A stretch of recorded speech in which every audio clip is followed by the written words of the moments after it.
Morning, everyone. I'd like to call the Legacy Committee meeting to order. We're going to hold off on the minutes. We noticed we had a typo, so we'll bring those back next meeting. So today we have an opportunity to have the clean water folks come. I think Mr. Gardner's here. Come on up, please. As some of you know, and you're soon going to find out even more, but 33% of our funds go to the clean water effort for Minnesota, and the Clean Water Council has they work hard on ideas and have a process that they've been doing and some of the work, and they're going to tell us what they've been working on in the past and how we're not really going to cover your budget, I don't think, coming up, are we? Or a little bit. Okay. Not a line by line, Mr. Chair. Just to warn you, Mr. Gardner used to be a representative, but then he got smart and left us. No. I was liberated by the voters, Mr. Chair. Go ahead, Mr. Gardner. Not quite. Good morning, Mr. Chair. I should remind people that former legislators are a dime a dozen, so I appreciate the recognition. So. Mr. Chair, I also tried to pack the house for you today. I've got my peeps here, my clean water peeps. But there is another hearing on soil and water conservation districts in another meeting downstairs, so we probably lost a little bit of the draw there. Mr. Chair, I'm Paul Gardner. I'm the administrator for the Clean Water Council. I was asked today if I could give you a flavor of how we use the Clean Water Fund, which is 1/3 of the revenue from the Clean Water Land and Legacy Amendment. One constructive bit of feedback that the chair and others gave me when I took the job 4 years ago is that we didn't really give people an idea of how all the pieces fit together. We would give you the line by line, the spreadsheet stuff on the particular programs, but we didn't show people how they fit together. So today is an effort to show the broad strategy, and since there are so many new members to Legacy, Mr. Chair, I thought I would do that broad overview, and just to show you that I'm pandering to my audience, I do have a few slides about how we deploy the Clean Water Fund in the Twin Cities Metro. So, well, let's get rolling. And Mr. Chair, I know that you will interrupt me if people have questions, or there will be a few spots when I'll pause to see if people want to take a breather and ask questions. So, first, the Minnesota Clean Water Council is a state advisory council created in 2006 as part of the Clean Water Legacy Act. The Clean Water Legacy Act is legislation that governs how we detect and address impairments in our water, protect our groundwater from degradation, and protect drinking water sources. In 2009, after the ratification of the amendment in 2008, the legislature gave the Clean Water Council the added task of recommending how to use the Clean Water Fund. The Clean Water Council itself has 28 members. 17 of them can vote on recommendations, and they are by state statute in the constituencies that you see listed on the right of the slide. So we have a very diverse group from local government, non-governmental organizations, business, and the like. We also are represented by non-voting members, including 6 state agencies that are represented over here, and the University of Minnesota, and also 4 legislators, 1 from each party and 1 from each body. We actually just got the word that Representative Purcell will join us as the House DFL member on the Clean Water Council, which is great news.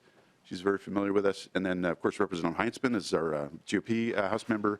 Senator McEwen from Senate DFL, and the Senate GOP slot is currently open after the retirement of Senator Rood. The Clean Water Fund, as I'm sure you know, is 1/3 of the revenue from the Clean Water Land and Legacy Amendment. Mr. Chair, I've noticed since that you and I voted to put the amendment on the ballot in 2008 that a new generation of Minnesotans has come around that may not actually know some of the backstory of how it came to be, that it was put on the ballot in 2008, and that it actually expires. I have run into many people who just assume that it runs indefinitely. So I just thought it'd be helpful and let anyone know who's watching that it's the amendment expires on midnight, June 30th, 2034, which is 11 years, 4 months, 29 days, 13 hours, and 30 minutes from 10:30 this morning. Who's calling? I was just going to use that joke, Mr. Chair. Thanks, Representative Backer. I'm a little slow. By the time the amendment expires after 25 years, it's likely that about $3 billion will have been appropriated. The amendment is very specific about how it must be used to protect and enhance and restore our surface waters, and to protect our groundwater from degradation, and to protect drinking water sources. And at least 5%, according to the Constitution, of the Clean Water Fund must be spent only to protect drinking water sources. I'm pleased to say that even the most rudimentary back-of-envelope math shows that we exceed that 5% number by a lot. We also voted for this, Mr. Chair, in 2009 to be more specific in the permitted uses of the Clean Water Fund. I won't read it all off, but there are some things we are required to do, such as when we find impaired waters, we have to come up with a total maximum daily load report, or TMDL, which tells you what the diet of a particular body of water must be to meet water quality standards. But all sorts of other good stuff here, too. I'm pandering to you on some of these slides, but I'll pander to my peeps here and just mention that we have 7 agencies at the state of Minnesota and the University of Minnesota that administer the money from the Clean Water Fund. They are the recipients of the dollars in the legacy bill when you get it. However, about 2/3 of the money received by those agencies leaves the state and goes directly to landowners, local governments, and provides technical assistance. And yes, we do support full-time employees at the state with the Clean Water Fund, but more than half of those employees actually are in Greater Minnesota, where they're more likely to directly interact with the public and local governments. So, Mr. Chair, when I started, 4 years ago, I gave you a big 3-ring binder of all the studies and things that had been done in your district to try and illustrate how we use the money, and I think that went over like a lead balloon, probably, just because it's a lot of paper. And so I've learned to describe how we spend the Clean Water Fund in 30 seconds and then see what happens. And I've noticed with the general public and legislators that this is very handy. So the approach, or boy, that didn't come out right. Sorry, Mr. Chair. It did not. Well, you're regular people. You represent the people. So in Minnesota, we use the Clean Water Fund this way. We test waters to see if there's anything wrong with it first, and if there is something wrong with it, we want to find the source of the problem. When we find the source of the problem, we want to come up with a plan to fix the water, and then we fund the fix, and then we measure to see if the fix worked. That's our basic approach. I have in parentheses the names of particular types of strategies that we use in our government lingo. The thing is that while that took 20 or 30 seconds, it takes a decade or more for that process to happen. We have the generosity of the voters to thank for the money that we have, but we're able to examine waters in every corner of the state. We have 80 major watersheds as depicted in the map on the upper left. So we can do things on a scale that other states cannot do. But in order to do things on a comprehensive scale, it takes some time. So I'll illustrate. Here's a map of the Yellow Medicine River watershed in southwestern Minnesota. You can see the Minnesota River running from northwest to southeast, and the Yellow Medicine River flows into the Minnesota. It's a heavy agricultural region. Roughly a quarter to a half of the acreage there has drain tile in it, so the water has been sped up in order to have productive agriculture. In 2010, after the passage of the Clean Water, or the Legacy Amendment, money flowed to be able to do that testing. So an intensive watershed monitoring program. I would, as an analogy, maybe say it's a little bit like doing a comprehensive physical at the Mayo Clinic as opposed to going to your doctor and getting some vital signs taken. It's very comprehensive. It takes a couple of years to assemble all the information. But after 3 years, the PCA put out the report that shows that there are 132 impairments in the waters in this watershed. You can see the types of impairments on the right. It's everything from things that you would expect in an agricultural area to things like PCBs and mercury, which were often as the result of airborne sources that we can't really do anything about. So it's pretty typical for an area in that part of the state. The dots are lakes, and obviously the lines are streams. Oops, I did that too early. Within a few years after that, the Pollution Control Agency puts together a set of strategies that show all the things based on the science that has to be done to get these waters to water quality standards so we can get them off the impaired waters list. We call that a RAPS, or a Watershed Restoration and Protection Strategy. That to-do list is then used by local stakeholders and the state to determine which of those things they can prioritize with clean water funds. The result is this usually incomprehensible table. This is from another watershed, but we have these tables that summarize all the science. And in this case, it says if we do the certain number of best management practices in this watershed by a certain date, we should get the desired pollutant reductions that get us to water quality standards and have an idea of what the cost will be. Other states do not have this. We will soon have an idea of the price tag in every watershed in the state. That's the good news. The bad news is we know that the price tag far exceeds the money available from the Clean Water Fund. So we have to prioritize, and that usually follows to areas that protect drinking water sources or local recreational assets, usually. So the plan for the Yellow Medicine watershed indicated that we should prioritize certain parts of the watershed. And in this case, you can see how Clean Water Fund grants were used in these little green triangles. That's where activities were undertaken by the local watershed, usually with farmers, to employ best management practices upstream. And so that was all out of a grant based on what was in the comprehensive plans. You don't have to wait for a plan to start fixing water. There are a lot of blue dots on here which represent Clean Water Fund activities that took place after the ratification of the amendment. You can see the types of activities on the right.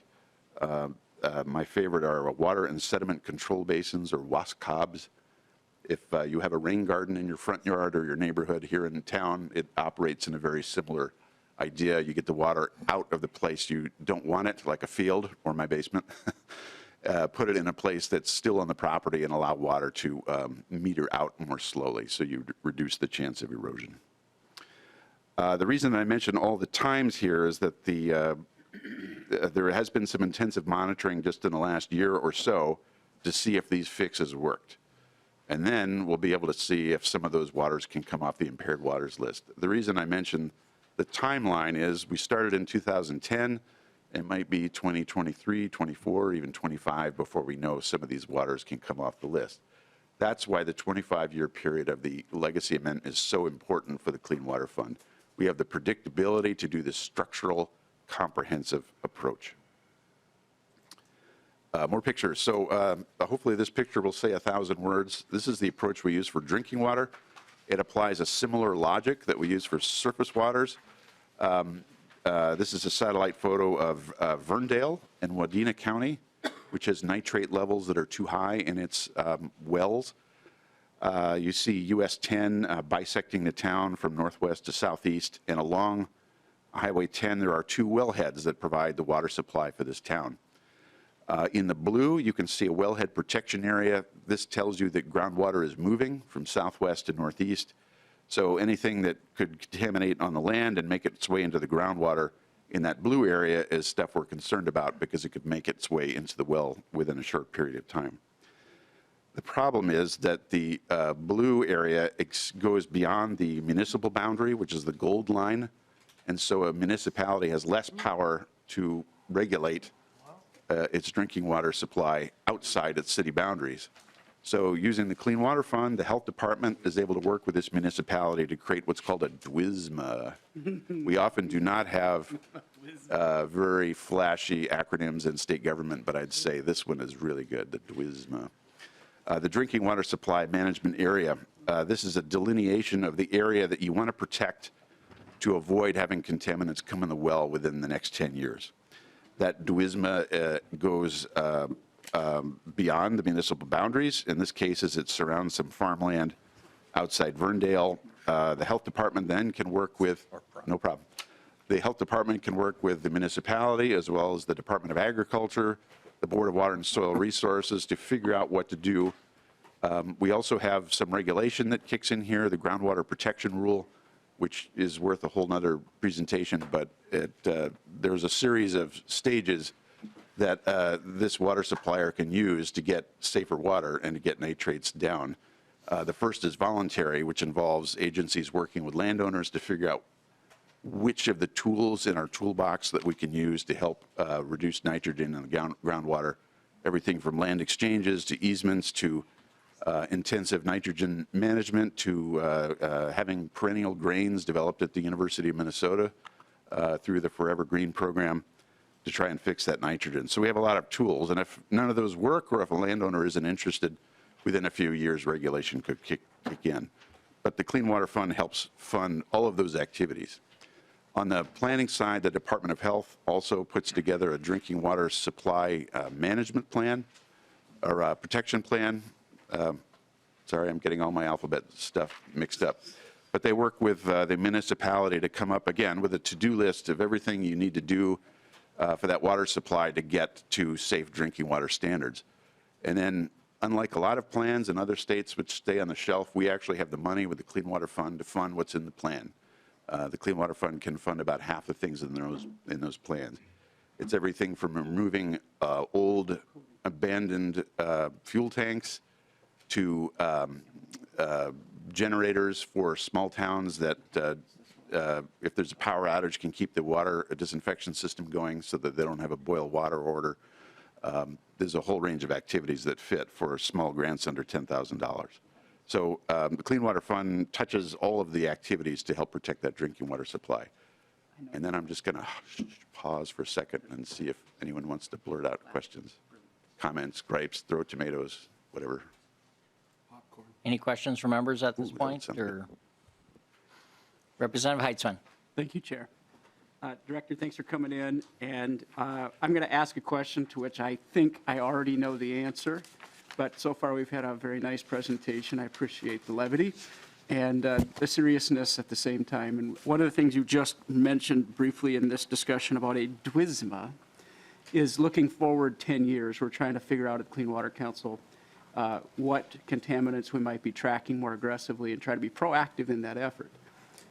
If anyone in the room cares to do a Google search of solar panels and PFAS, you'll be shocked to see page after page after page working on that issue and studies across the entire country finding that we're seeing an amount, whether it's hazardous or not, we probably need to do more work, but an amount of PFAS in the soil around these solar farms.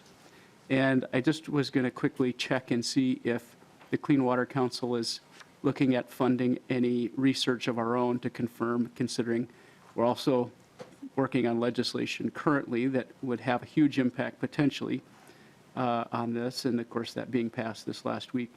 Is there something there that Minnesotans can be confident is in the works so we're not creating another problem with more PFAS on the landscape?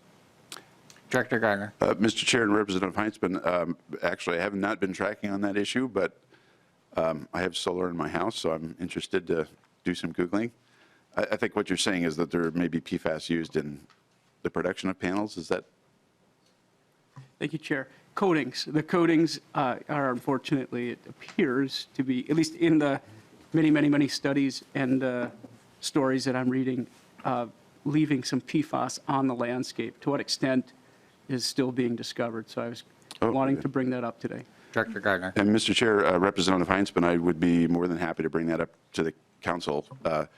We actually do have 3 programs where we're infusing new dollars into PFAS monitoring and health assessment. So I definitely can add that to the list. I appreciate the input. Representative Heitzman? Thank you, Chair. That's all. Yep. Representative Farr? Yeah, Director Gardner, so quick question. How many FTEs in the department? Oh, Mr. Chair, well, when it comes to the Clean Water Council, there's just two of us, but in terms of state employee FTEs that are funded by the Clean Water Fund, I think it's a number under 200, or under 300, excuse me. Under 300, okay. Representative Farr.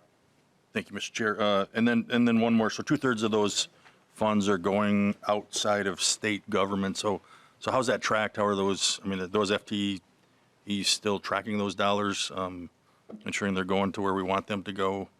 Can you walk me through that? Yeah, Director Gardner. Mr. Chair, all of the agencies do things like make grants or provide technical assistance to local units of government. Sometimes the technical assistance is provided by state employees. Sometimes they're done by local government employees. The one thing that I have appreciated from afar, it does look like we have a lot of layers, a lot of entities, but I have found that those entities work really well together, and so they try and size up a problem and figure out who the right people are. We did a field tour to southwestern Minnesota, to Rock, Nobles, and Pipestone counties a year and a half ago, and we listened to the SWCD talk about how they worked with regional staff in the Department of Health, from the Board of Water and Soil Resources, from the PCA, and the DNR to help resolve a problem with their water supply. So, depending on the situation, we find the right people with the right skills to do the job. It doesn't matter whether they're with the state or with the local unit of government. Representative Farr. Thank you. Thank you, Mr. Chair. Representative Jha. Thank you, Chair Lilly. My question to the Clean Water Council is, what's your involvement in East Metro in regards to, the MPC and DNR in terms of, clean water for East Metro?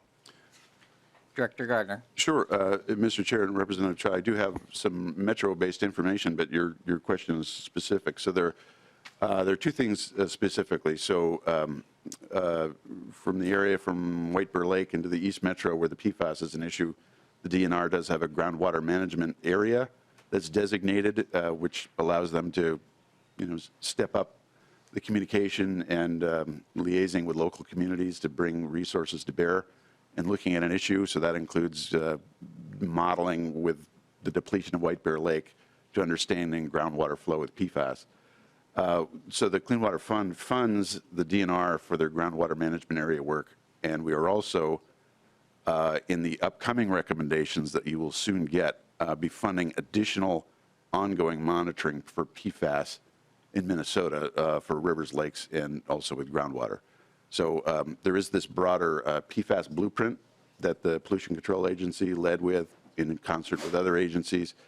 There are dozens of activities listed in there, and the Clean Water Council identified areas where the Clean Water Fund was the most appropriate source of funding, and so we have the ongoing monitoring instead of ad hoc monitoring. We will now include PFAS as part of the whole regime for the rest of the 25-year amendment.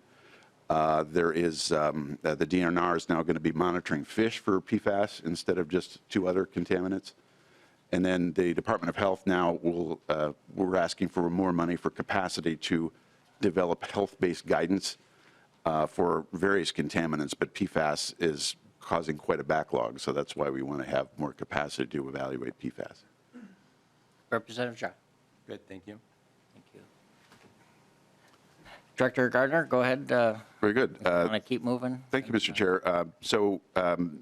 There is a perception that because of the way we present the Clean Water Fund, that almost all the money goes to Greater Minnesota. And while there is a lot of important work going on in Greater Minnesota everywhere, we actually have significant dollars that go in the Twin Cities Metro, and we've never really showed that concentration of effort in the Metro. So I thought I would do it because I'm reading the room, Mr. Chair. I just wanted to show you four high visibility projects that have been funded by the Clean Water Fund in the Metro. We have a lot of watershed districts in the Metro Gardner? that have levying authority, so they have dollars that they Dr. can access Gardner? that others can't. Yes, sir. To that point, do you actually have a percentage? Because Lessard Sams actually provides like a percentage. Do you actually have a percentage? Mr. Chair, we never know before the recommendations are made because so many dollars that are given out are for competitive grants. So Yeah, we don't know who's going to apply, but the rule of thumb I've heard is, roughly 70% Greater Minnesota, 30 Metro. But if you desire a more precise figure, I'd that would be worth looking at. I think we do, but that's sounds maybe a little better than Lassard numbers, but Very good. And I think probably perhaps it's- thinking of the backstory of the amendment, I think that was a concern in the Metro among voters and lawmakers that at least the habitat part would be heavily concentrated outside the Metro. So Correct. we in the Metro said, what's in it for us? And so we have a much more multifaceted set of funding buckets. go ahead, Director. So I just wanted to show you an example of some projects that have Clean Water Fund involvement that are just a stone's throw away from this building. One very exciting one is the Trout Brook Nature Sanctuary, which is located just west of 35E and south of Maryland Avenue. You can see downtown St. Paul in the background in the big picture. This is a ravine that used to have a stream that drained from McCarran's Lake to the Mississippi River. It was filled in roughly a century ago to make a railroad freight yard, and so the stream was put into a culvert underground. Since that time, that site has been daylighted, as we call it, and now the stream runs above ground again, and it's been turned into a recreational asset. I talked to one of your Senate colleagues who said that he bikes there regularly and didn't know that that project was funded by the Clean Water Fund. For any of you soccer fans, we have the Allianz Field that has a stormwater reuse system. So all the stormwater, all the rain that falls on that stadium drains into tanks that you see in black that are now underground. And then there's a disinfection and treatment system to actually use that water for irrigation on the site. So that water does not go straight to the Mississippi River. The third item here, and all three of these are carried out by the Capital Region Watershed District, is Como Lake, an iconic lake here in the Metro. The Clean Water Fund was used to help treat stormwater that was coming from about 400 acres surrounding the lake, mostly from the public golf course. That water now goes into retention ponds and can infiltrate rather than go straight to the lake. So Como Lake is really close to meeting its water quality standard for phosphorus. Not quite there yet, but this is just one part of the puzzle. And then one somewhat counterintuitive example, Frogtown Farms, which is maybe a mile and a half from here. It's an urban farm helping serve their local community. They actually are certified by a program funded by the Clean Water Fund, the Agricultural Water Quality Certification Program. There's about just under 1 million acres certified in the state for farms that are doing extraordinary things to protect water quality, and it's being done right here in the Metro with Frogtown Farms. But there are some Metro-heavy activities, as I would call it, funded by the Clean Water Fund. The Met Council uses grants to reduce water demand here in the Metro by 150 million gallons of groundwater per year. That's come in quite handy as we've seen stress on our water resources from dry weather recently. There actually have now been not just expenditures for suburbs that use a lot of water and irrigation systems, but we've now made grants here in St. Paul as well. There are a lot of wells, particularly here in Ramsey County, that have been sealed so that our aquifers are protected from abandoned drinking water wells. We do that in greater Minnesota as well.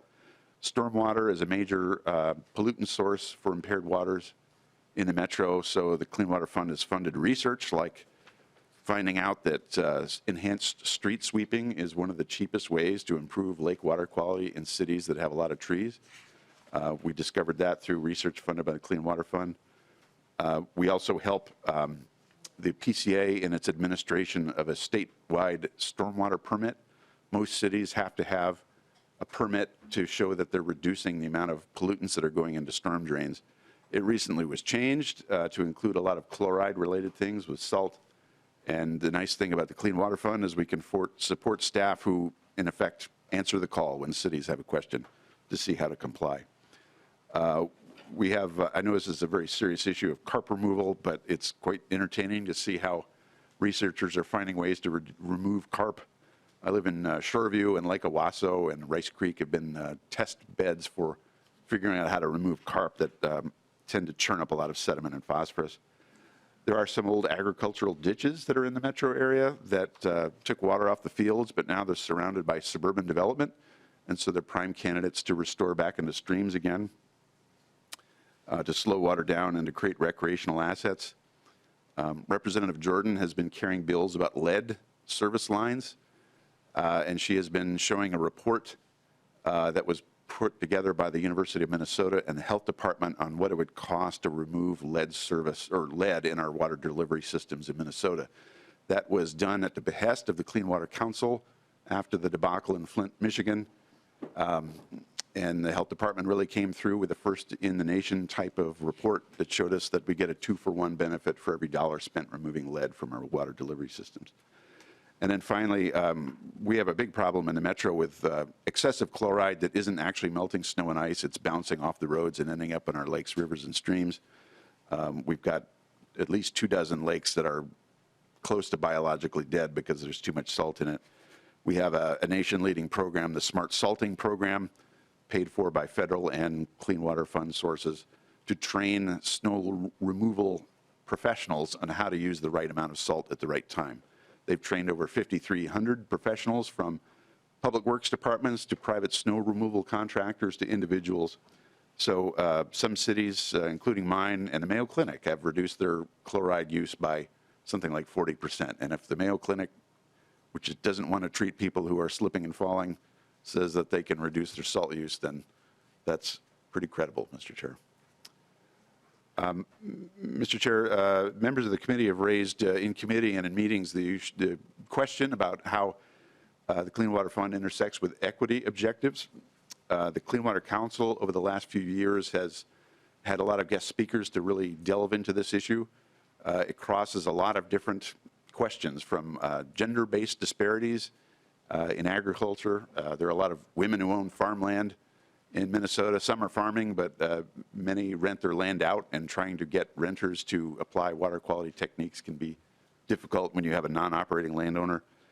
We have place-based disparities where you live determines whether you have access to drinkable, fishable, and swimmable water. There are sometimes historical reasons why people had to live where they live, so that is a factor. There is also income-based disparity, where people may not be able to have clean water to drink because they can't afford a water treatment system or to drill a new well. So I wanted to give you a couple of examples where the Clean Water Fund is helping bridge the gap on those disparities. I'm finding that this is just scratching the surface. We keep finding things that we were already doing which actually help, that we're just starting to catalog. But for example, a lot of rural communities have affordable water rates because the Clean Water Fund, as well as the Public Facilities Authority, are able to fund things that local ratepayers don't have to do. So I read headlines of rural communities around the rest of the country that have to pay exorbitant water rates to be able to fund basic infrastructure, and we're able to do it with state funding. We have a lot of communities that are under-sewered in Minnesota. These are sometimes just crossroads communities of a few dozen buildings that have outdated septic systems, sometimes a straight pipe system where you just flush and it goes out a pipe in the back. The Public Facilities Authority has used Clean Water Fund grants to work with these communities, and for a few tens of thousands of dollars gets a planning grant so they can start to figure out what a long-term solution may look like. And then that could lead to additional funding for federal or state capital investment money.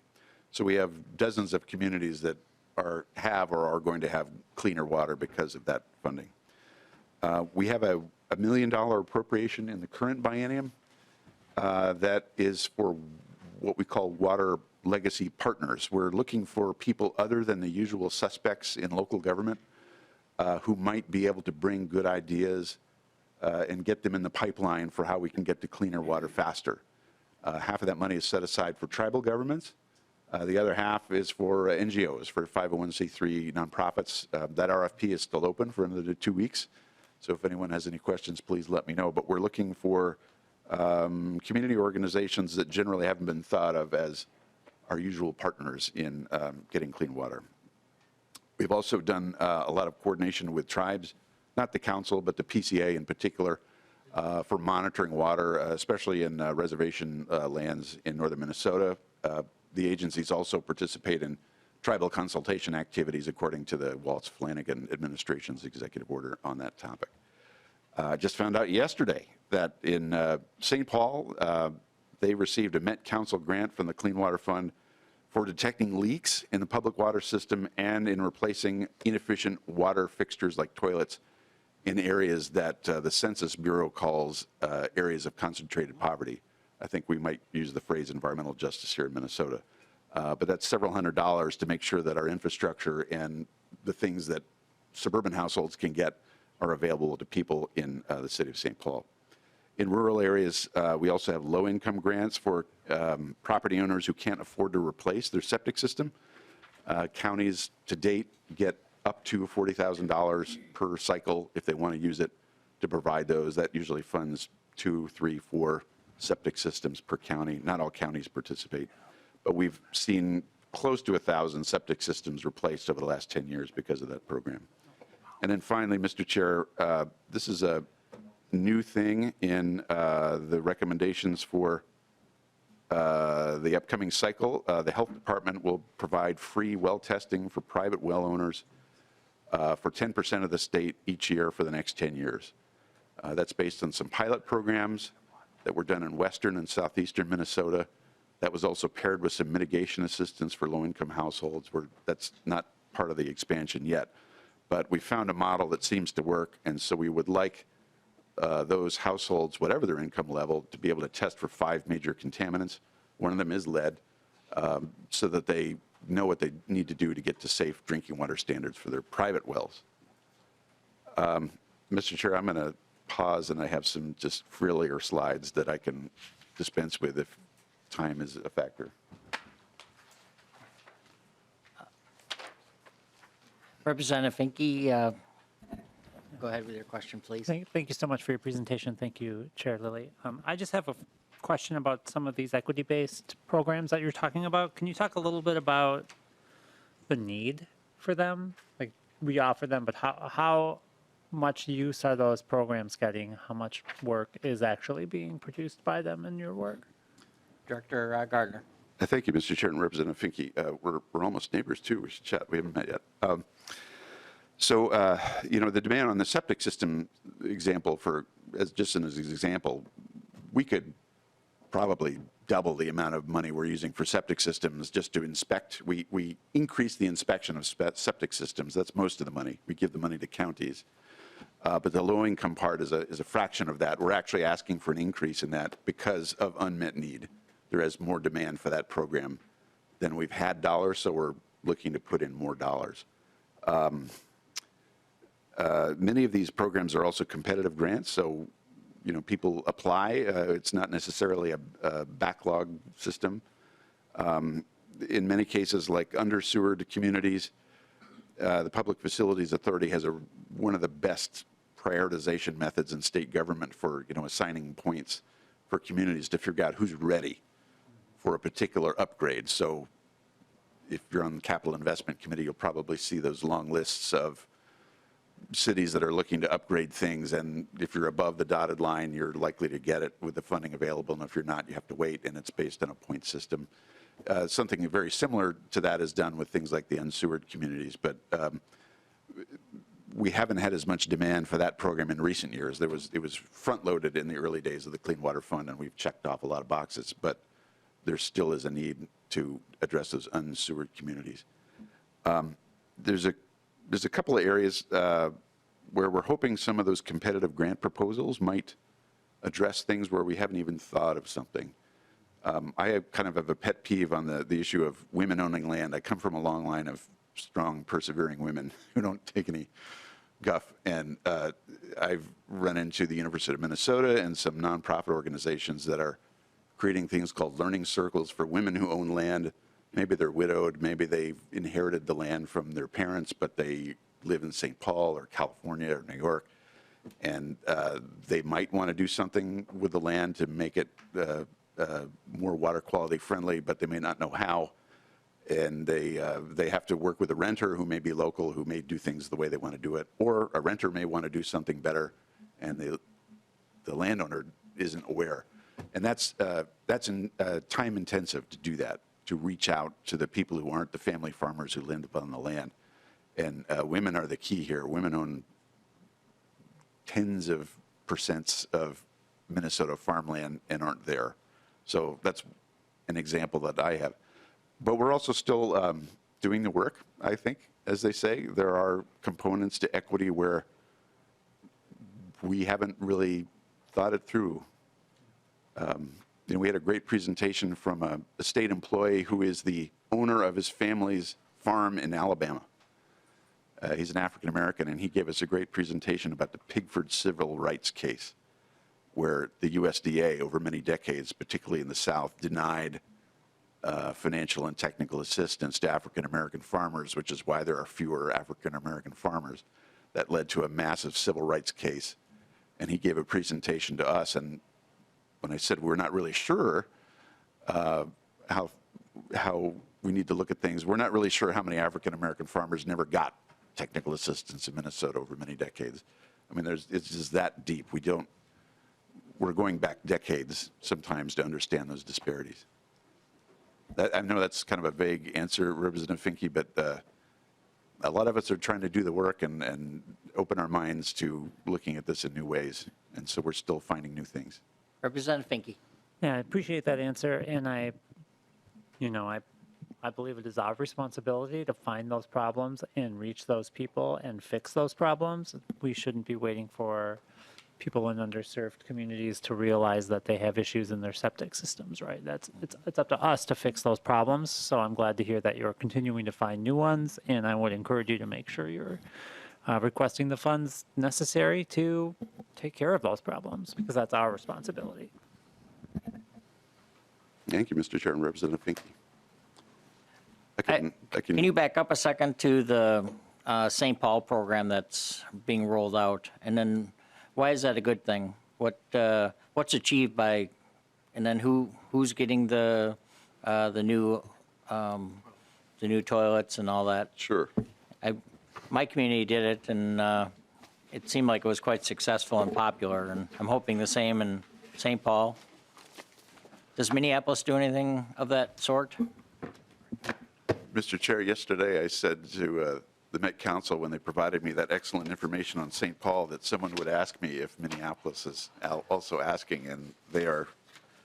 I do not believe the city was ready to submit a proposal yet, but they're thinking about it.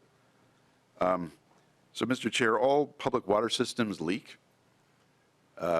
Older systems can leak 15% or more, just with old pipes leaking. In my city in Shoreview, after they stuck cameras in and figured out where the leaks were and sealed them, that leakage number has gone down, and that's just increased the efficiency of the system, and people aren't paying for water that isn't being used. So the same idea is being used in St. Paul. But the water efficiency program that the Met Council is carrying out with the Clean Water Fund is designed to reduce water demand in the metro area. It had a heavy focus on groundwater, which is why a lot of suburban communities that waste a lot of water with sprinkling applied, but now we have a city like St. Paul, which uses Mississippi River water, being able to access this funds, and they're particularly focusing on households that otherwise couldn't afford to replace a very water-intensive fixture like a toilet. And that's going to be focused on multi-unit housing. I do have a handout that I could give Mr. Mulzahn through a page if you want to have it for the record on what they're doing in St. Paul. Thank you, Director Gardner. We'll get that later. And Mr. Chair, I understand the leak detection would help focus on the water supply for 15 to 20,000 accounts out of 95,000 accounts in the city of St. Paul. Thank you, Director. That sounds like a big percentage, so that's good. Any other questions at this point? I'm going to throw one out. I am lucky enough to serve on capital investment, and I had an opportunity. The PFA came in, and so I mentioned to them about the toilets outstate, and or some of these low flush options, and they said their need is different out there. So that's interesting to me, but it makes sense that they do a lot of ground or surface kind of water treatment and have other systems that they do outstate. But I have a question in regards to the federal money. Does the federal money, is that going to impact, are you taking that into consideration as a council as you go forward? Because there's bucket loads of federal money that are coming down the line. And so will some of our money that we do with this, will they be used for matching, or are you trying to work with PFA and other areas to maximize the federal money that Minnesota can get? Mr. Chair, that's a great question. So we do leverage some federal money anyway, but much of the new money coming from the infrastructure bill is for stuff that isn't really within our lane as much. So a lot of the gray infrastructure that the Public Facilities Authority might dealing with is not something that bonding money would be the thing that would probably leverage more. I'll phone a friend if anyone thinks they have a different answer, but we at least have been paying attention. There's some money that came in the infrastructure bill for the hypoxia area in the Gulf of Mexico, the dead zone. So we got a couple million out of that, but I don't think there was any match requirement. I have some examples in this slide where we've leveraged federal money because of some seed funding from the Clean Water Fund, but that was on some longer-term projects like the Duluth Superior Harbor, the St. Louis River estuary, where they're pretty darn close to completing all the projects they need to get off the area of concern list and turn that into a great recreational asset. There's a lot of federal money for farmers for conservation practices that has been leveraged, like the Ag Water Quality Certification Program. That's just been $6 million every 2 years, and so we've gotten at least $6 million in funding from the feds that goes direct to farmers as a result, and we use the Clean Water Fund as the match. We've also chipped in money for the CREP program to help leverage the $2 for every dollar that we get in the Conservation Reserve Enhancement Program. And then one project we had to look at about a year and a half ago was on the resort communities around Voyageurs National Park. You've got a lot of communities that have really challenging geology, where the bedrock is really close to the surface and a traditional sewage system doesn't work very well. So a lot of bacteria was going into the lakes in Voyageurs National Park. And so the communities there worked with us. We've given some seed money to help leverage state and local dollars and federal dollars to help do really complex projects. So we were the first dollar on the table in some cases, but I wouldn't say that we're not as focused on the new federal money in the last 2 years as some other agencies are through their programs. Go ahead, Director Gardner. And Mr. Chair, I would just note, for every dollar in Clean Water Fund expenditures, we now can document more than $1.09 that's leveraged from other sources. And that number is probably higher because we don't include landowner contributions when they chip in their own money for match. Chair, I had a point just. Go ahead, Representative Backer. Yeah, just more, this is not for the director because him and I have had this conversation, more for the colleagues from the metro area. Out in greater Minnesota, for that clean water, improving the water treatment plants is probably the most important, because that's when you have, like in the district that I serve, I think I have 30 communities now. My old district was 42. A lot of these smaller communities don't have that tax capacity to approve. Like the city of Browns Valley was 1980, 81 was the last time that we did that. So there's can be a lot of improvements with clean water and making sure with good science, instead of some of the stuff that's coming down that we don't know, parts per billion really have an effect. But leaky pipes are not as important for us as those clean treatment plants for clean water. So, and how we handle our waste. So that's all, just informational purpose. Thank you, Mr. Chair. Thank you, Representative. And Director Mr. Gardner. Chair, I didn't emphasize it, but roughly 14% of the Clean Water Fund is used for the Public Facilities Authority for the Point Source Implementation Grant Program, which helps existing plants improve things just enough to make sure that they're hitting their effluent targets. So, and I believe the Clean Water Fund was the first source of funding for that, and then Governor Dayton really pushed for bonding for that as well. So it does come from the bonding bill as well. I made a list For of some other of those members, projects for. I believe both are needed. The need is really great, especially in greater Minnesota for the PFA work, and I think it's good that Dayton add on top of it, and so go ahead. Yep. Representative Scraba. Thank you, Mr. Chair. Director, as I represent northeastern Minnesota, a lot of area you're talking about, I was the mayor of Ely. We've been beneficial of every program that you've mentioned. That as a mayor, I remember using all of these programs, and one helps the other, and other bonding. It's really, when you find an administrator that knows how to walk through this field and use them properly, we can get a whole lot done. And like you say, one doesn't fund the whole thing, funds a little here and then a little here. And I really applaud this program, what we're trying to do. And I'd be remiss if I didn't bring up your involvement with the Voyageurs National Park. It's very important that we have that involvement. It's a project that I hope we can, finally get through, maybe this year, maybe next year. But it's it's going to help the whole watershed. So thank you. Thank you, Mr. Chair. Thank you, Representative Scraba. And Mr. Chair, Director Gardner. Representative Scrava and I have met yet, but I did produce a fact sheet for Senator Hochschild, who has your district in another, the biggest. I think Representative Dill said it's the size of Massachusetts, Connecticut, and Rhode Island combined, or something like that.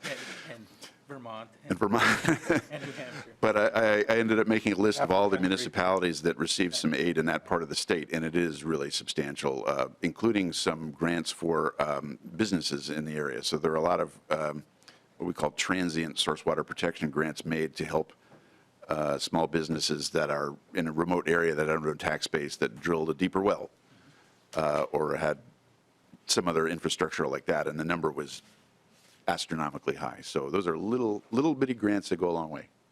Director Gardner, I see we're kind of, looks like you're towards the end and maybe transitioning to the recommendations. I was wondering, you've got about 8 main groups that get funding, and I was wondering if you could just do a quick, we've never really done this at the committee level. It'd be nice if each of them came down and just briefly said what they do, like what AG does, how they work with you, maybe how they work with Lessard Sams, how you all interact.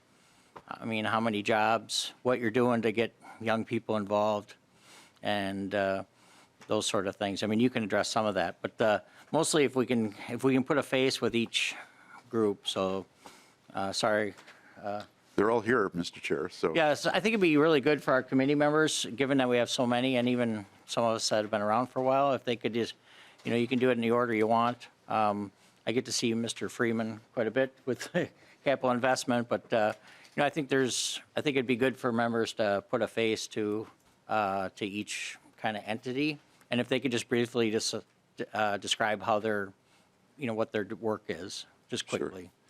is it all right if I just give you the top-level highlights for the recommendations that are coming your way? Why don't you just wait? Okay, I will. Well, why don't I, Oh, go ahead. If you feel it's better to do the other at the end, go ahead. oh, sure. Well, Mr. Chair, I just want to mention the things that are new and improved that are coming to you in this set of recommendations. First, we're putting in several tens of millions of dollars more to the Board of Water and Soil Resources for projects that I call them shovel-ready projects that are identified in the plans. More plans get done, so there are more dollars appropriated. The Forever Green program at the Department of Ag and the University of Minnesota will get a 50% increase. Well, I'll let Ag describe that. More grants to cities to reduce chloride, particularly from inefficient water softeners, which is a big problem. The PCA would get more money for low-income grants for septic system replacement. The DNR and Bowser will have more money to help store water on the land, on both public and private land, which helps water quality. And then the Department of Ag and Bowser will also be engaging more landowners on how to employ soil health techniques, which give you multiple benefits for water quality, flood mitigation, carbon sequestration, risk reduction, and the like. But we're also going to be putting some money, and I think the Metro members would be interested to hear, in increasing our capacity to assess threats. We do worry about, staying on track with our 25-year plan, but also new ideas are thrown at us all the time where we're trying to address new things. So PFAS is obviously a big one. We're increasing our investment in PFAS so we can have consistent data on monitoring and assessment.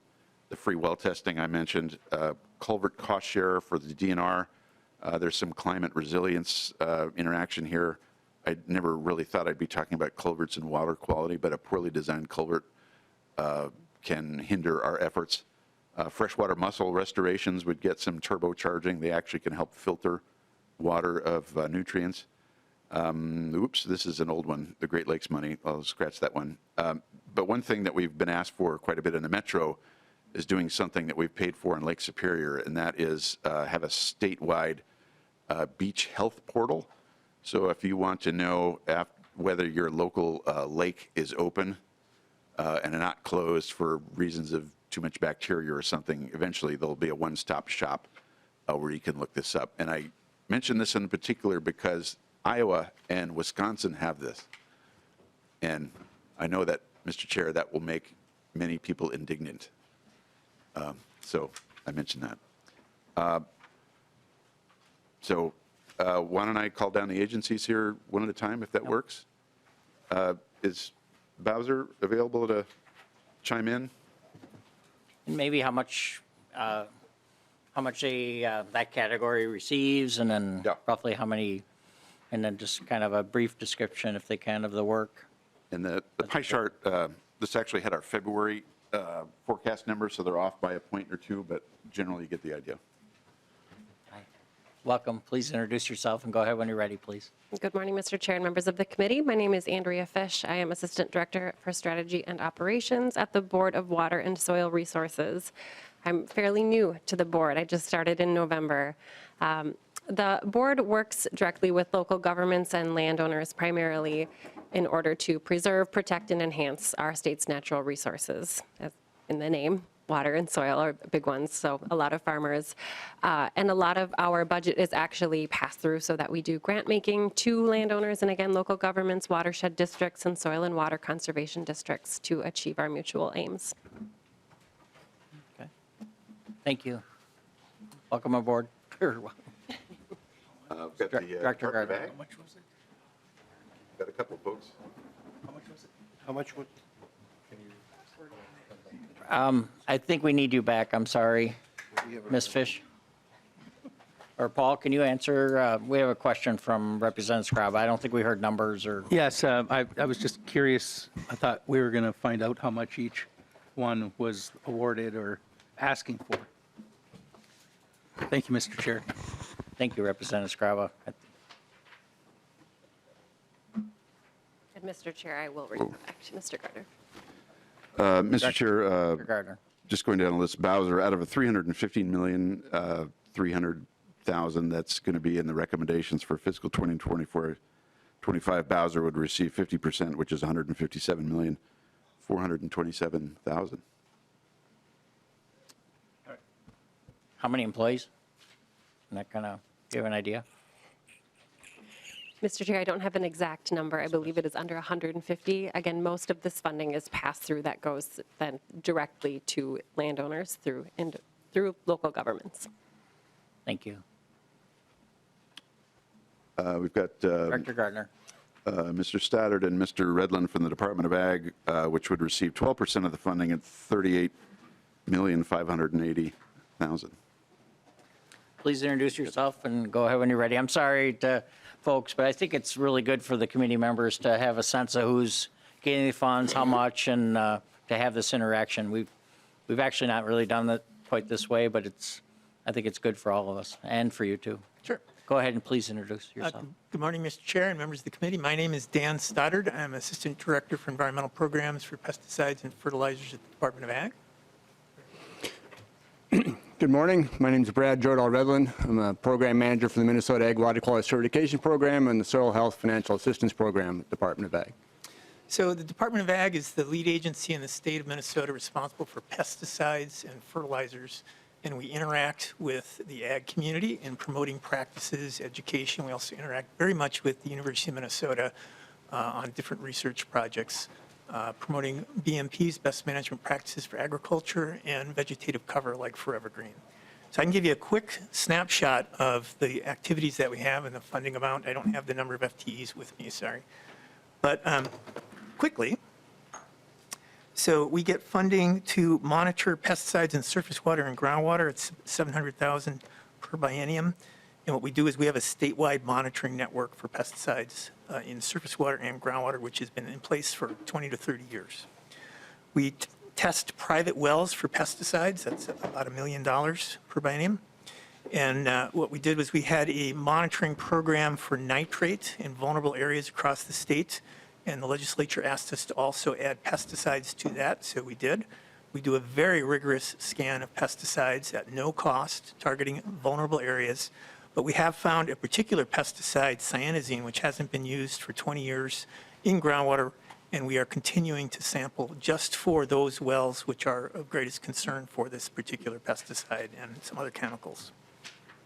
We have an Ag BMP loan program, which provides very low-cost loans through local governments. The funding is $6.5 million per biennium. Almost 100% of that is passed through. It's an extremely efficient program, and it is a loan program which is controlled by local governments. It's a very popular, effective program. I'll go through and then you can do yours. We have a technical assistance program which provides. Sir, can you just explain the acronyms like the, Oh, I am very sorry. just for, So the agricultural best management practices. So Thank we you. use the term BMP very commonly. I apologize for that. So it's kind of in my blood. But the Ag BMP loan program provides loans for a great range of practices, basically anything that could improve water quality or respond to poor water quality, including replacement of wells, equipment. A whole variety of activities are covered under this program. We also have a technical assistance program. The funding is $3 million per biennium.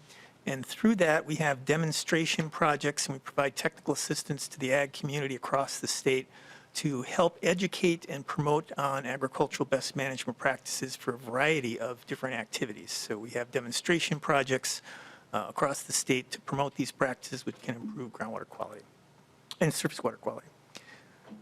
We are also asking for $3 million of the biennium to expand an existing ag weather station network. So we already have weather stations in northwest Minnesota and some other areas. These stations, what we want to do is install a grid on a 20-mile grid where there will be a weather station within 20 miles everywhere across the state. And this information is extremely important in helping the ag community make decisions on how to apply chemicals and manage manure and other ag practices to minimize environmental impacts. We fund a position at the University of Minnesota, an irrigation water quality expert who develops, again, best management practices for irrigation, does a lot of education on irrigation practices. That's $300,000 per biennium. We have $600,000 per biennium to address nitrate in groundwater. This is one of the biggest contaminants around the state. So MDA funded a program to sample private wells across the state in vulnerable areas and in 344 vulnerable townships across the state, over 10% of the wells, 9% of the wells across the state exceed the drinking water standard in these vulnerable areas, and in some cases it's a very high percentage, 20 or 30%. So we are targeting practices, working with the ag community to improve nitrate from agricultural sources in these vulnerable areas. We have a research inventory database, which it's an easy access to existing research data online. That's $80,000 per biennium. $6 million is going to the Forever Green program at the University of Minnesota. That's 100% pass-through, and they are doing research, cutting-edge research to evaluate new vegetative crops and cropping systems that can improve groundwater quality. And then we have $1.5 million, which is proposed to go to the University of Minnesota for evaluating manure crediting. So a lot of the current information provided by the university is fairly old. Some of it's 20 years old. What we need to do is to provide more accurate information to ensure there's proper crediting for manure. Want to do your two? Sure. Thank you. Mr. Redmond?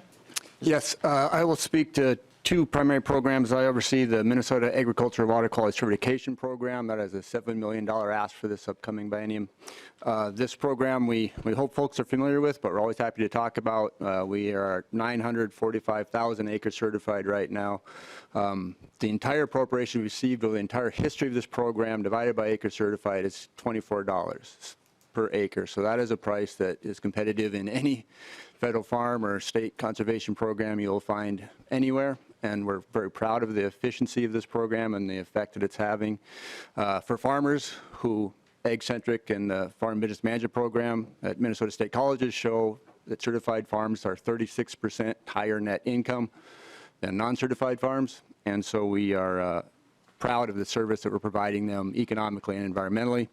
I would speak to the proposal for a conservation equipment grant. This would be extending a pilot that we have just launched just over a week ago for soil health equipment grants. This is to offset the demand out there for specialized equipment to conduct particularly effective for production and for environmental outcomes, soil health activities, no-till drills or cover crop seeders or whatever it is, strip till machines.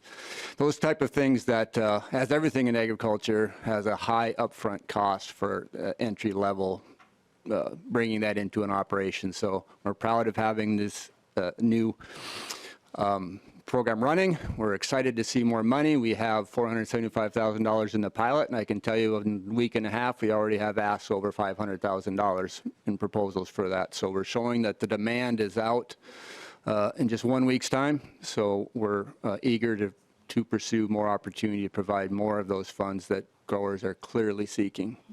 Thank you for your time. Thank you both. I think I noticed a presentation the other day on new members on Almanac, and I think Jacob, the new Republican state rep from southern Minnesota, I think he's a certified farm. I think I've got a picture of his. It's a pretty sign. It's a pretty sign. Was that, it's almost 1 million acres, is that what you? Correct, yes. Wow, it's amazing. Thank you very much. Thank you.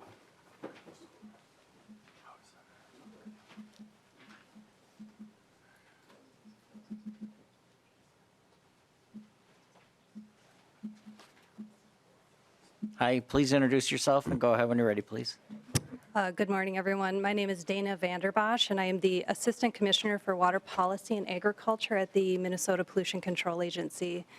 The MPCA has received clean water funding since the inception of the fund, and the primary purposes that the primary places where we use this funding is on a comprehensive water monitoring program.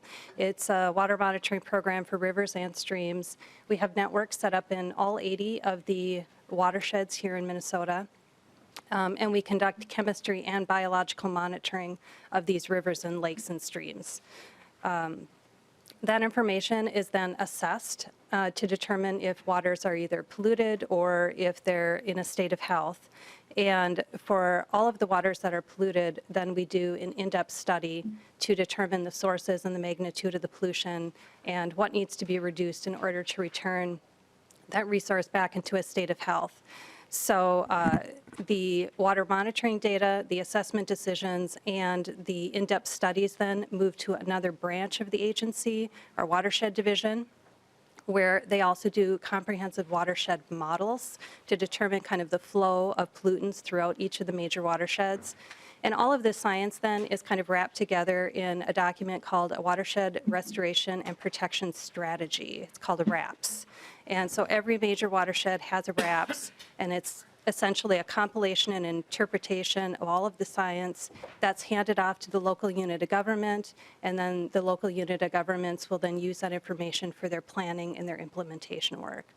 So that's a very large part of what the MPCA does.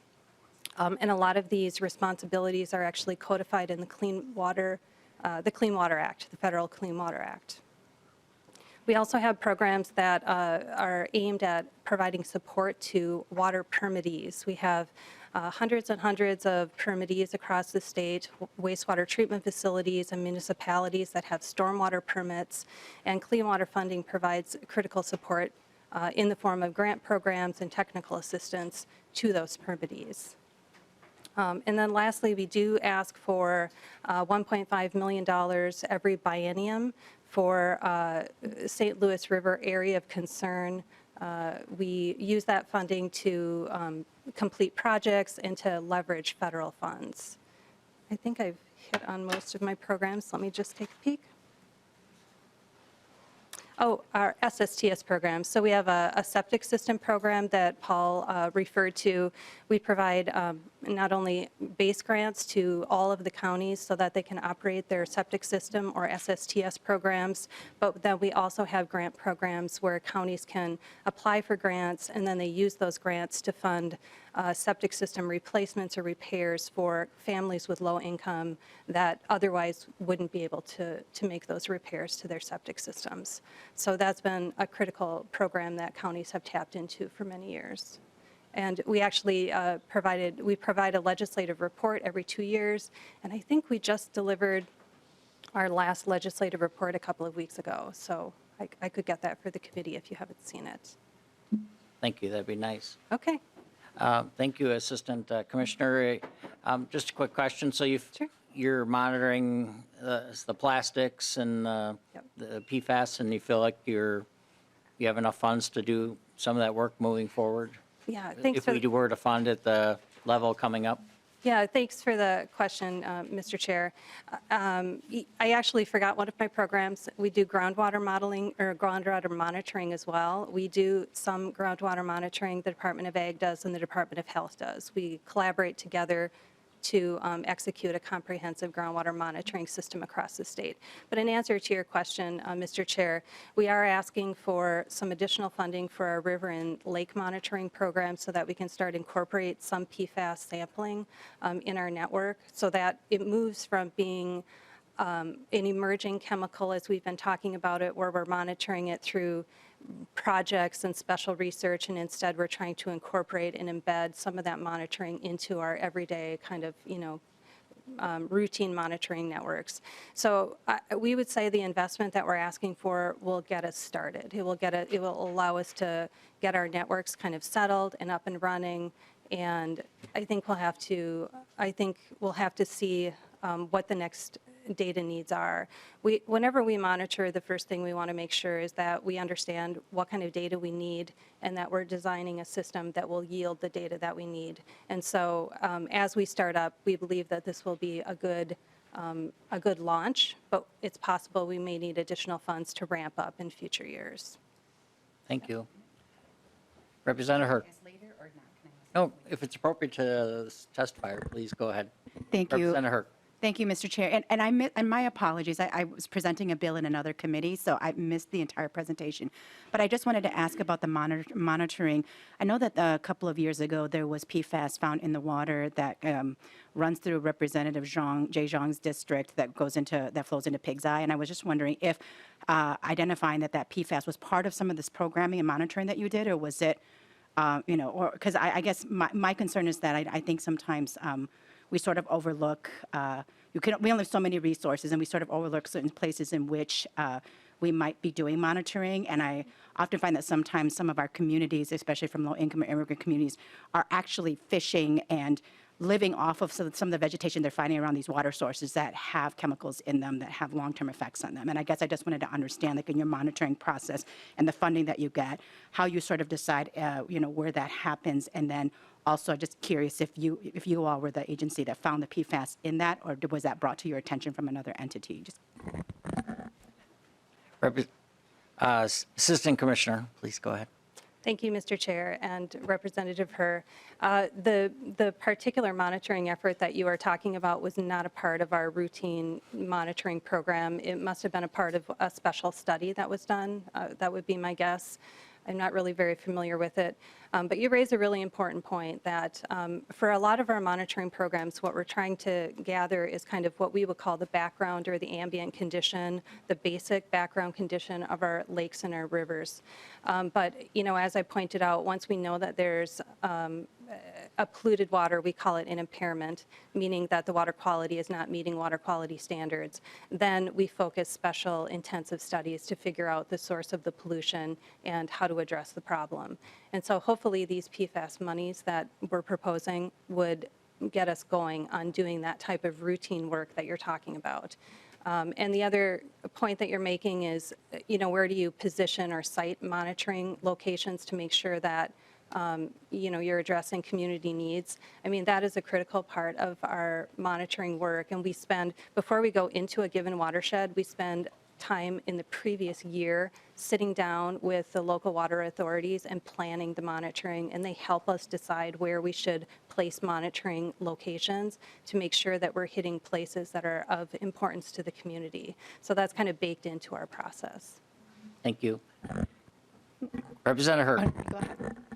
We're just, we have a few more presenters, so and I know, Representative Becker, go I ahead. just have a quick, yeah, Chair. How many FTEs are funded at your department through the Clean Water Fund? Thank you. Assistant Commissioner. Mr. Chair, Representative Backer, I think it's 93. I mean, it's between 90 and 95. Thank you. Thank you for coming today and coming down. And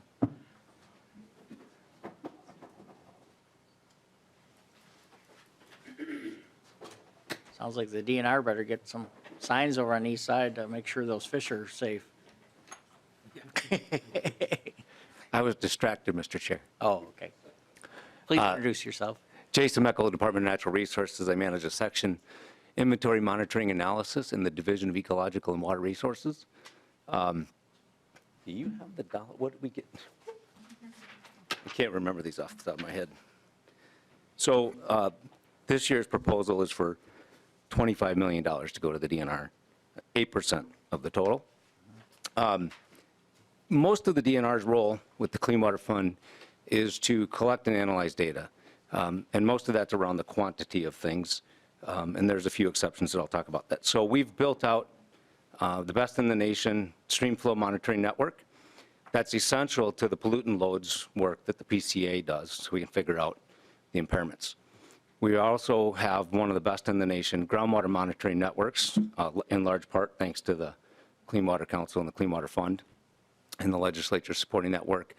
And I just want to mention, you had asked about in the metro area, one of the very early investments made from the Clean Water Fund was $5 million to build a monitoring network here in the Twin Cities to make sure that we know what's happening with our groundwater, which is a primary supply for many of our suburban communities. So that network is built out, but we use the Clean Water Fund to continue to be able to maintain it and monitor it and publish that data through our website. So mostly we're about collecting data, analyzing that data, and providing it to all the reportings and the plans and everything that you've heard about today. And then what we do is our staff specialize in a lot of stream ecosystems and providing technical assistance on how to repair and restore stream ecosystems that have been affected by increased runoff, by pollutant loads, by past ditching, that sort of thing. And some of the projects that you've seen over the years, this committee has seen over the years, our staff provide that technical assistance. The other thing that I would say is that many of the projects that get built are actually funded by the Lessard Outdoor Heritage Council, but the project idea and some of the technical assistance might have been supported with work done by the Clean Water Fund. Okay, so these things kind of all knit together. The WAFL, yes, Mr. Gardner asked me to mention the WAFL. WAFL is another acronym, maybe one of the fun ones to use your, yeah. It's a watershed health assessment framework for lakes. We just released this. It's available on our website. Anybody can go in, you can find a lake, and it can give you a health score for that lake. You can look at water quality, water clarity, you can look at fish, you can look at all these things and understand what might be affecting the health of that lake by looking at its watershed.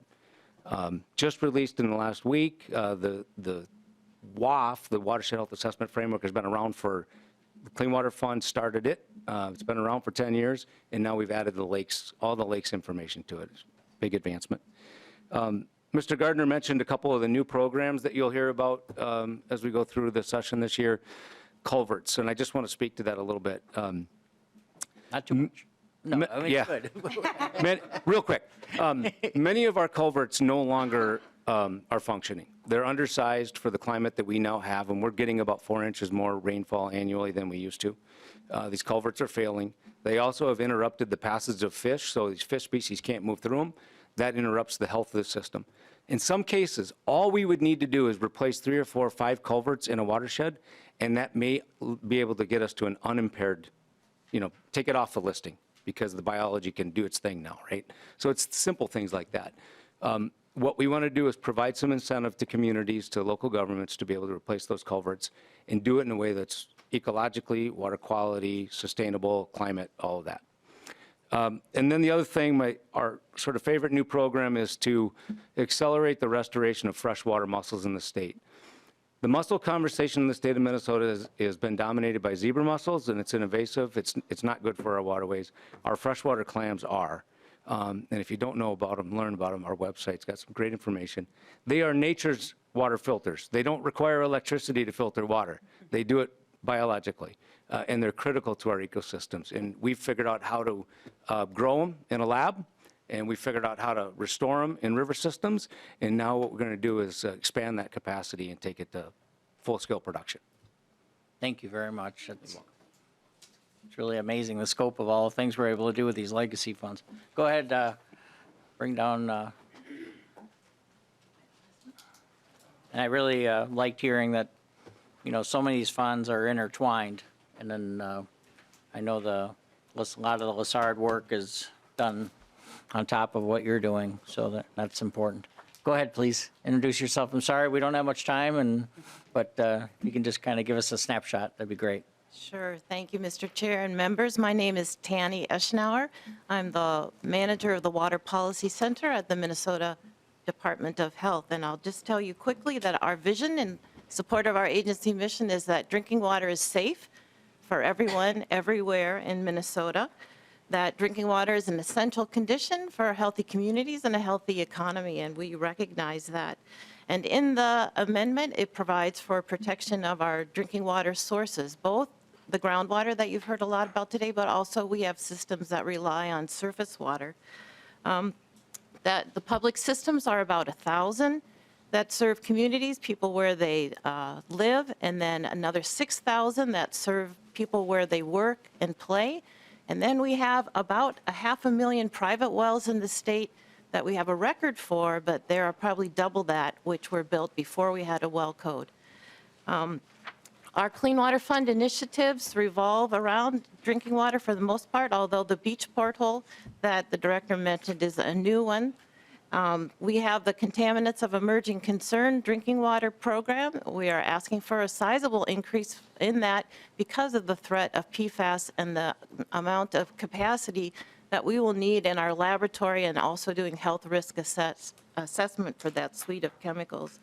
Our source water protection program allows us to both accelerate the planning that we're doing with community systems across the state, as well as provide really modest grants. $10,000 is the max to implement those plans.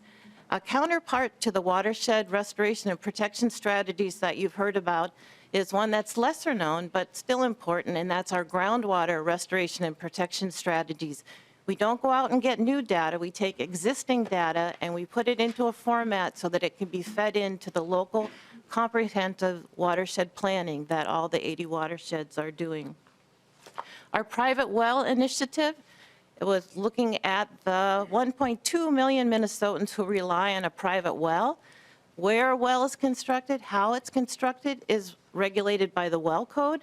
But after that, the quality of that water depends on the initiative of that private well owner. And we have concerns about the Minnesotans who may be drinking unsafe levels of things like arsenic, nitrate was already mentioned, but also PFAS and potentially things like manganese and lead and bacteria. We have an initiative to plan for the future of drinking water. This will be a statewide drinking water plan, the first of its kind. It will tell us what we need to do between 2024 and 2034, the sunset of the amendment, to ensure that everyone has safe drinking water in the state. That is also the initiative that provided for the lead report that the director mentioned earlier. And then finally, Director Gardner already mentioned our beach portal. We're very excited about that. We get thousands of calls. Is my beach, my lake safe to swim at? And at this point, we can't answer that question because we don't have a centralized place to record that data. So thank you very much.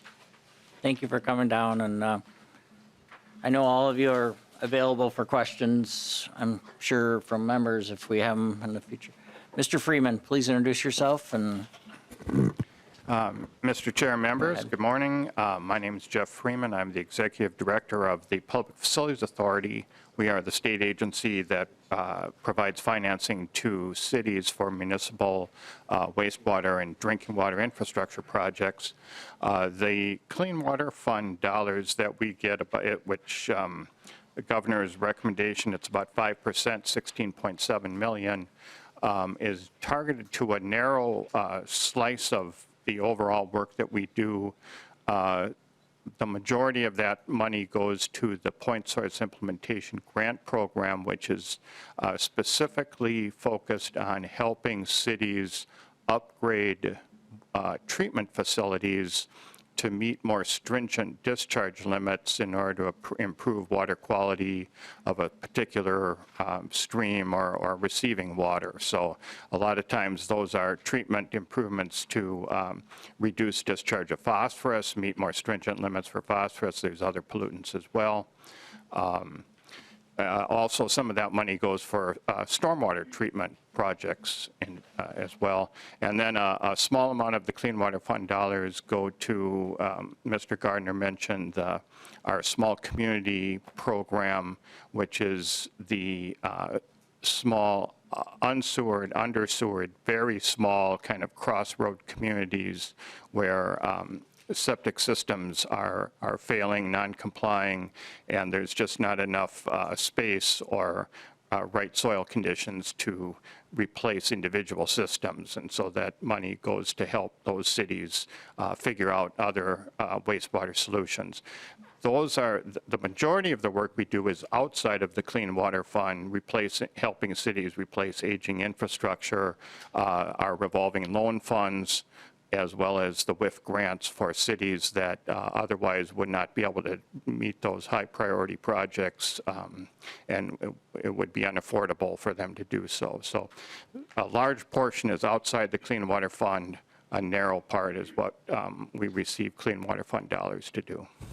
Thank you. Mr. Freeman, I know you're available for questions, and I know you had a great presentation with Chair Lee's committee, and I know you're doing good work for the state. Thank you. Thank you. Is the Met Council? Oh, wow, okay. Come on down quick, you have like 30 seconds. Good morning, Mr. Chair. Please committee introduce members. yourself and go ahead. Yep, Sam Paskey, Assistant General Manager in the Environmental Services Division of the Met Council. I'll limit my comments to that role. The Met Council is funded with two programs, a water efficiency grant program. 100% of those funds go to local government and through to the end users of the local government water supplies, and matching funds are provided. So there's a more than one-to-one ratio there. That program is funded under $1 million a year, and it's been growing. It's very popular and very effective. The other program that the Clean Water Fund supports for the Met Council is our water sustainability program, which is, since the Met Council is neither a regulator nor a water supplier, that program supports collaboration at the local level, local government, coming together to manage and sustain a limited resource, the water sources that we use for water supplies. And that work is guided by the Metropolitan Area Water Supply Advisory Committee, or MOSAC, which was created by the legislature to coordinate water supply work amongst agencies and local government in the metro area. And that program is funded at a little over $1 million a year. So fairly small, but very effective spending. Thank you very much. Thank you all for coming down. I know that you didn't plan that, and I very much appreciate it. Director Gardner, I know we're going to have you back. I appreciate your coming today, and I hope you're available, and I know you will be for all the members. And thank you. I think this area is so important because I really, the fundamental to the legacy passing in my mind is the little girl on the dock, I think, on the TV ads, and being true to that, we got to really make a strong effort to make sure our water is more swimmable, drinkable, and fishable. And so you have a big task. I know it's not something you do overnight, but we expect a lot too, and we're blessed by the state to value these important works. So thank you all for the discussion today, and with that, we are adjourned. Thank you, Mr. Chair.